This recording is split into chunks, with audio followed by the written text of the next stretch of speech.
Welcome to Burlap Teachers. Enjoy the video. In this video, I will compare vitamin D3 versus D2. Understanding the differences between these two forms of vitamin D is important for your health.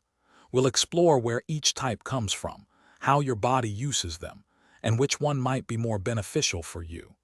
Get ready to learn all about these essential nutrients and make informed choices for your well-being. Let's dive in. Let's talk about where these vitamins originate.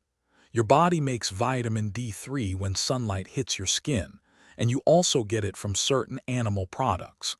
On the other hand, vitamin D2 is primarily plant-based, found in things like mushrooms that have been exposed to ultraviolet light. Both forms are available in fortified foods, but their natural sources differ significantly. Hey everyone, if you're finding this comparison helpful, please hit that like button and subscribe to the channel for more useful videos.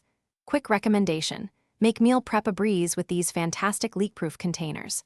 They're perfect for keeping your food fresh and organized, whether you're packing lunch or storing leftovers.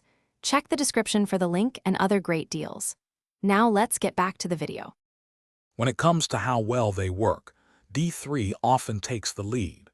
Research indicates that vitamin D3 is more efficient at increasing and maintaining adequate vitamin D levels in your bloodstream compared to D2.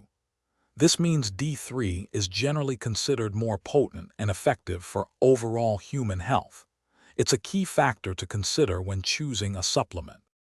Given its higher efficacy, many over-the-counter vitamin D supplements contain D3. However, D2 is also available, sometimes in higher, prescription-strength doses.